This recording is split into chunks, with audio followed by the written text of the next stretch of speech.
Hello दोस्तों। So what is up. उम्मीद है सब बढ़िया होगा।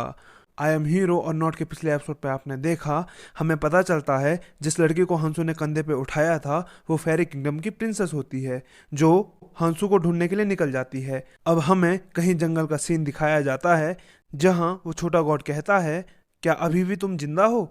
तो हंसू उसका जवाब देते हुए कहता है, हाँ अभी तक तो हूँ। और फिर वो उठकर इधर उधर घूमने लगता है, जिसमें उसे रास्ते में जितने भी मॉन्स्टर मिल रहे होते हैं वो उनको बड़े आसानी से एक एक करके पीटने लगता है। और उनको पीटने के बाद उस गॉड से कहता है, मैं पहले से ज़्यादा तेज हो गया हूँ और ताकतवर भी, क्या मेरा लेवल अप हो गया है?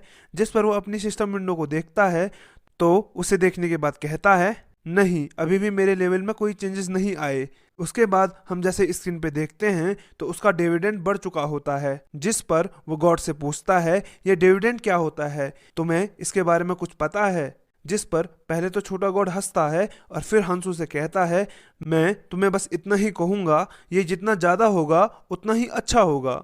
यार मैं कई बार सोचता हूँ, अगर ये छोटा बच्चा सच में गॉड है तो ये एक ही बार में हंसू की मदद क्यों नहीं कर देता। चलो छोड़ो, जाने दो, कहानी को शुरू करते हैं। तो गॉड के इतना बताने के बाद हंसू उन नीचे पड़े हुए मॉन्स्टर को देखता है और उनसे कहता है, तुम्हारे लिए अच्छा रहेगा अगर तुम मेरे सवालों का सही सही जवाब दो, क्योंकि उन फेरी की वजह से पहले ही मेरा मूड बहुत खराब हो रखा है। तो फेरी का नाम सुनते ही वो मॉन्स्टर खुश हो रहा होता है और हंसू से कहता है, क्या तुम मुझे फेरी का मीट दोगे? जिस पर हंसू उससे कहता है, हाँ क्यों नहीं। इतना कहने के बाद वो मन में सोचता है, मैं अभी भी बहुत कमजोर हूँ, भले ही मैं पहले से ज्यादा ताकतवर हो गया हूँ, लेकिन अभी भी उस गॉडेस से बदला लेने के लिए मुझे बहुत सारी मुश्किलों का सामना करना पड़ेगा। इतना सोचकर हंसू मॉन्स्टर से कहता है, तुम अपनी पावर का यूज कैसे करते हो जिसमें तुम्हारी आंखें लाल हो जाती हैं और तुम्हारे हाथों पर लाल एनर्जी आ जाती है? लेकिन वो मॉन्स्टर तो फेरी के बारे में सोचकर खुश हो रहा होता है और कहता है, मुझे मीट की पावर पता है, मीट कितनी पावर देती है। जिसको सुनते ही हंसू सोचता है, क्या मीट की पावर? इनको उस पावर के लिए मीट की जरूरत पड़ती है क्या?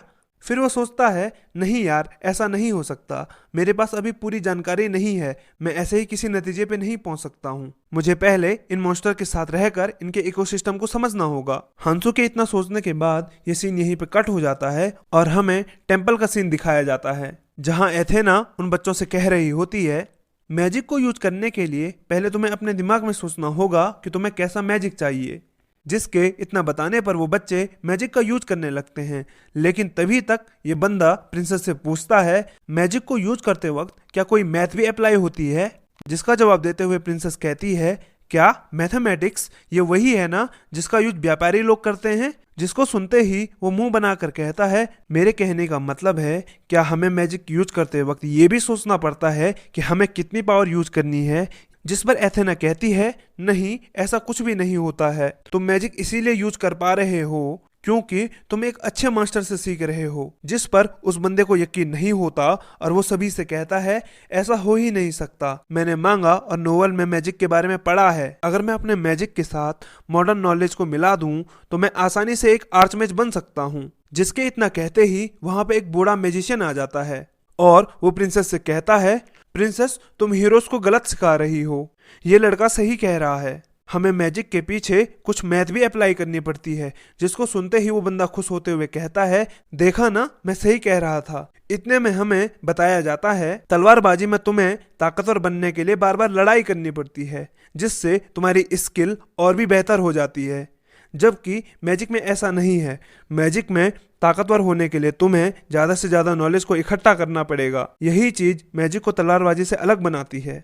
इतना बताने के बाद हमें उस बूढ़े आदमी को दोबारा से दिखाया जाता है, जो उन सभी से कहता है, प्रिंसेस एथेना ने खाली मैजिक की थ्योरी पढ़ी है, इसलिए शायद उन्हें नहीं पता, लेकिन अपने मैजिक को ताकतवर बनाने के लिए हमें कुछ गणित भी लगानी पड़ती है, क्योंकि लड़ाई के दौरान तुम्हें मैजिक एनर्जी का मिसयूज करने से जितना हो सके तुम्हें उतना बचना पड़ता है, ताकि तुम लड़ाई में ज्यादा देर तक टिक सको। अब क्योंकि तुम्हें एथेना ने फायर बॉल का एग्जाम्पल दिया है, तो मैं इसी एग्जाम्पल के थ्रू तुम्हें समझाऊंगा। अगर तुम्हें फायर बॉल की मदद से किसी दूर के टारगेट को मारना है तो इसके लिए दो तरीके हैं। पहला कि तुम अपनी मैजिक एनर्जी को बढ़ा दो, जिससे तुम्हारा फायर मैजिक भी बढ़ जाएगा और वो ज्यादा दूर तक ट्रेवल कर पाएगा। और दूसरा तरीका ये है कि तुम हवा की स्पीड को ध्यान में रखते हुए अच्छे से अच्छे एंगल पर कम मैजिक एनर्जी से बने हुए फायरबॉल को छोड़ दो। इससे कम मैजिक एनर्जी का यूज करने के बाद भी तुम्हारा फायरबॉल दूर तक ट्रेवल कर पाएगा। मुझे लगता है मैंने तुम्हारे सवालों का सही जवाब दे दिया है। क्यों, मैंने सही कहा ना? जिस पर वो लड़का कहता है, हाँ बिल्कुल, मैं इसी बारे में पूछना चाहता था।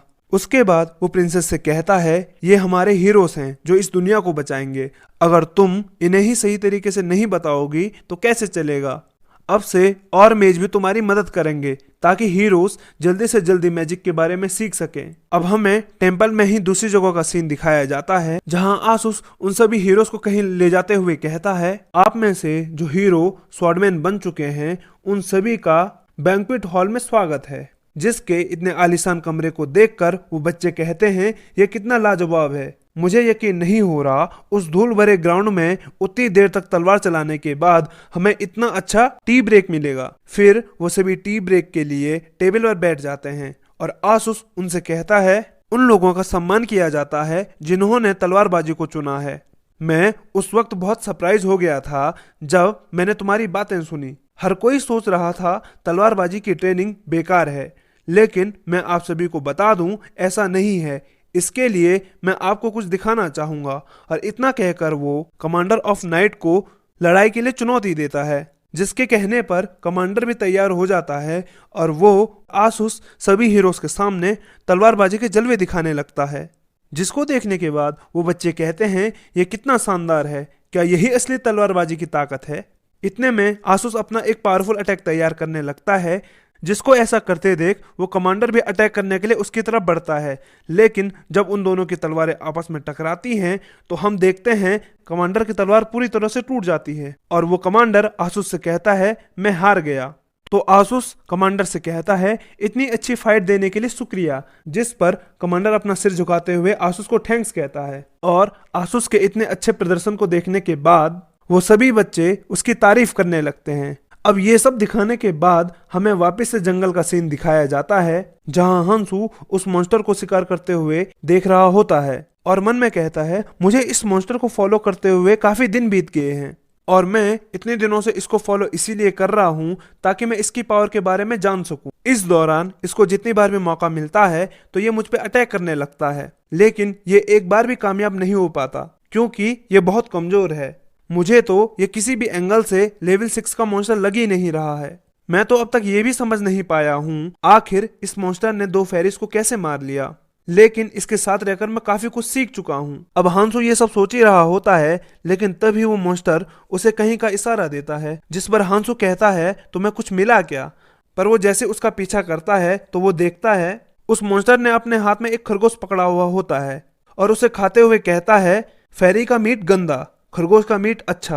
और जैसे ही वो उसे खा लेता है तो उसके सीने में एक एनर्जी का गोला बनने लगता है, जिसे देखकर हांसू कहता है, मैं गनोल के शरीर में हो रहे बदलावों को देख पा रहा हूँ। ये जितनी बार भी कुछ खाता है उतनी बार इसकी ताकत बढ़ने लगती है। ये बहुत अच्छा तरीका है अपनी एनर्जी को बढ़ाने का। ये सोचकर वो उस मॉन्स्टर से कहता है, क्या तुम्हारा पेट अच्छे से भर गया है? जिस पर वो मॉन्स्टर जोर से चिल्लाते हुए कहता है, मुझे अब बहुत अच्छा लग रहा है। उसके बाद धीरे धीरे उसकी ताकत बढ़ने लगती है, जिससे वो आउट ऑफ कंट्रोल हो जाता है और हंसू पर ही अटैक करने लगता है। लेकिन हमारा हंसू अपने हाथों में एनर्जी इकट्ठा करते हुए कहता है, तुम्हारा बहुत बहुत शुक्रिया, तुम्हारी वजह से मैं बहुत कुछ सीख पाया हूँ। और इतना कहकर उस मॉन्स्टर पर अटैक कर देता है, जिससे वो मॉन्स्टर 2 हिस्सों में कट जाता है और मारा जाता है। फिर हंसू उसके सामने खड़े होकर कहता है, मुझे माफ करना, लेकिन यही प्रकृति का नियम है। अगर तुम अपने दुश्मन को नहीं मारोगे तो वो तुम्हें मार देगा। और इतना कहकर वो अपने हाथों की एनर्जी को देखने लगता है, जिसे देखकर वो सोचता है ये बहुत बेहतरीन है। जिसके ऐसे प्रदर्शन को देखकर छोटा गॉड शॉक हो जाता है और हंसू से कहता है, क्या यही मीट की पावर है? जिसका जवाब देते हुए हंसू कहता है, मुझे नहीं लगता कोई और ऐसा कर पाएगा, क्योंकि इसका यूज करने के लिए तुम्हें अपनी लाइफ फोर्स का यूज करना पड़ता है। अगर मेरे पास मेरी ब्लेसिंग नहीं होती तो मैं भी अब तक मारा जाता। ये तो मेरी ब्लेसिंग का कमाल है जो मेरी लाइफ फोर्स वापस से रीसेट हो जाती है, और मैं जितनी बार भी इस स्किल का यूज करूंगा तो ये साइकिल ऐसे ही चलती रहेगी। और इतना कहकर वो जंगल में भटकने लगता है और भटकते हुए उसे रास्ते में जितने भी मॉन्स्टर मिल रहे होते हैं वो उन सभी को मार रहा होता है। और गुस्से से कहता है, भले ही मैं पहले से ज्यादा स्ट्रांग हो गया हूँ, पर मैं इस बात से जरा भी खुश नहीं हूँ, क्योंकि असलियत में मैं इस वक्त अपने कमरे में बैठकर फोन चला रहा होता, लेकिन अभी मैं इस डैगर को लेकर के इस नरभक्षी मॉन्स्टर से भरे हुए जंगल में घूम रहा हूँ। इतने में वो वापस से गांव के पास पहुंच जाता है, जिसकी दीवारों को देखकर वो कहता है, अब वक्त आ गया है उन सभी लोगों को सजा देने का जिन्होंने मुझे इतना भगाया है। तो अब हमारा हंसू गांव वालों को कैसी सजा देगा और क्या गांव वालों के साथ फेरिस को भी मार डालेगा, ये जानने के लिए चैनल में बने रहिए।